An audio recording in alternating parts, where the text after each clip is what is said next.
My name is Jakita Milner. This video is for course 610 for 610-817, fall 2024, Dr. Sydney Harbaugh.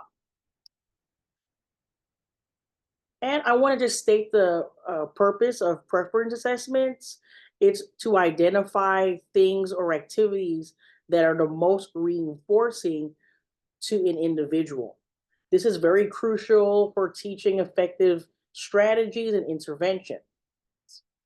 And I'd also like to show you my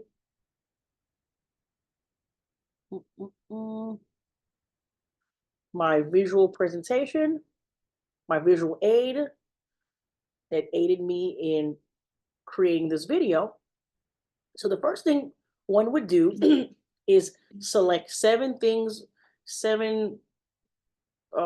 stimuli and label them for in this instance, A, B, C, D, E, F, G. So I have 7 things here, and we will use our data sheet to record the selections. You want to also have a flat surface that's available to display the stimuli or the items. It could be toys, snacks, or an activity. And you should allow the individual to select an item. Once they have selected something, you will record the chosen thing and its placement on the MSWO data sheet. And you will remove the selected thing from the array. And you'd randomize it and continue going on A through G.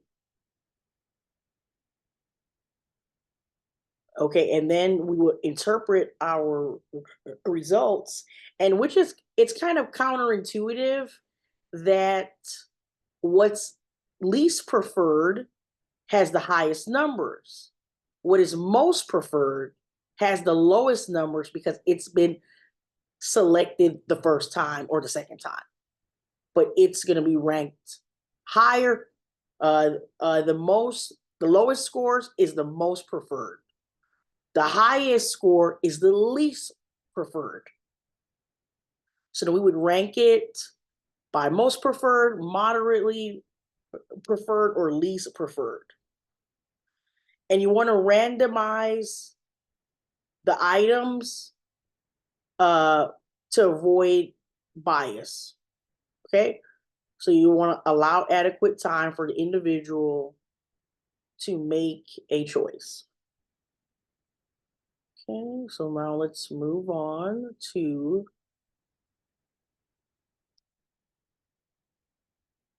the items. So here I have on this tray a bird, a bracelet, a granola bar, Kit Kat, a dark chocolate Kit Kat, a Hershey's Kiss, a white chocolate Kit Kat, and a plant. So these are what I'm going to use as choices for my array. Okay. I should have probably labeled it for easier teaching purposes, but I didn't. So we're gonna pretend they're labeled. Okay, so now I have it in a random thing. Okay, so I would say pick one. For example, he picks the granola bar first, or she. So most preferred item, lowest score. Okay, so we can say for this first trial, the person that was picked was a granola bar. Okay, so now I'll randomize it a bit. I'll probably cover it and then come back and then say pick one. And then this time, he or she picks the bracelet.